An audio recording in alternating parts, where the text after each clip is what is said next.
करके अपना जीवन यापन करते थे। ये कहानी तब की है जब मेरे गांव में अजीब घटनाएं होने लगी थीं और मैं खुद इस भयावहता का साक्षी बना। गांव का माहौल हमेशा से शांतिपूर्ण रहा था, लेकिन कुछ महीने पहले सब कुछ बदल गया। गांव के बुजुर्ग अक्सर कहते थे कि हमारे खेतों के पास की जंगल में कुछ अजीब हो रहा है। एक रात जब मैं अपने खेतों की निगरानी कर रहा था, मैंने पहली बार उन अजीब आवाजों को सुना। वे आवाजें ऐसी थीं जैसे कोई कराह रहा हो, दर्द में चिल्ला रहा हो।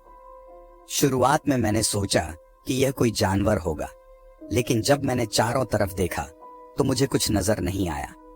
मुझे याद है कि उस रात चांदनी पूरी तरह से छाई हुई थी, लेकिन फिर भी उन आवाजों ने मुझे कांपने पर मजबूर कर दिया था।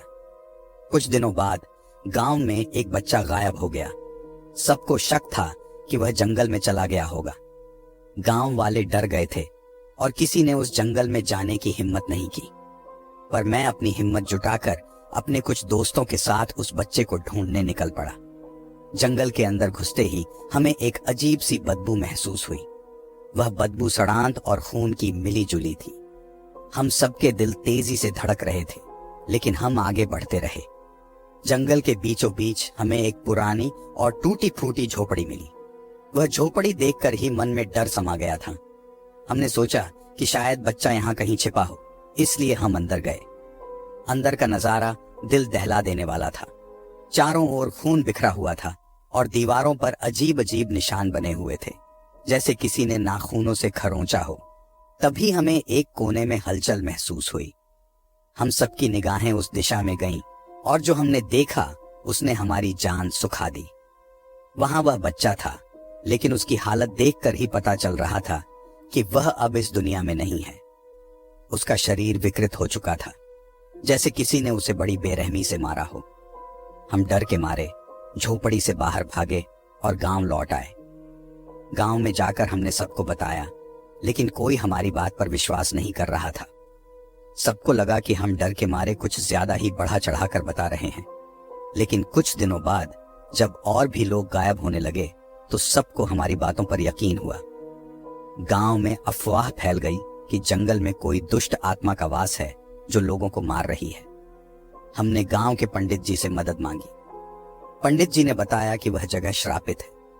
बहुत सालों पहले वहां एक तांत्रिक रहा करता था, जिसने काले जादू से कई लोगों की बलि दी थी। गांव वालों ने मिलकर उसे मार दिया था, लेकिन उसकी आत्मा अब भी वहां भटक रही थी। हमने पंडित जी के साथ मिलकर एक पूजा करने का निर्णय लिया ताकि उस आत्मा को शांति मिल सके। हमने जंगल के उस हिस्से में जाकर हवन और पूजा की और पंडित जी ने वहां मंत्रों का उच्चारण किया। सब कुछ ठीक लग रहा था, लेकिन अचानक ही हवा तेज हो गई और वातावरण भारी हो गया। तभी हमें झोपड़ी की ओर से एक अजीब सी आवाज सुनाई दी। वह आवाज इतनी डरावनी थी कि सबके रोंगटे खड़े हो गए।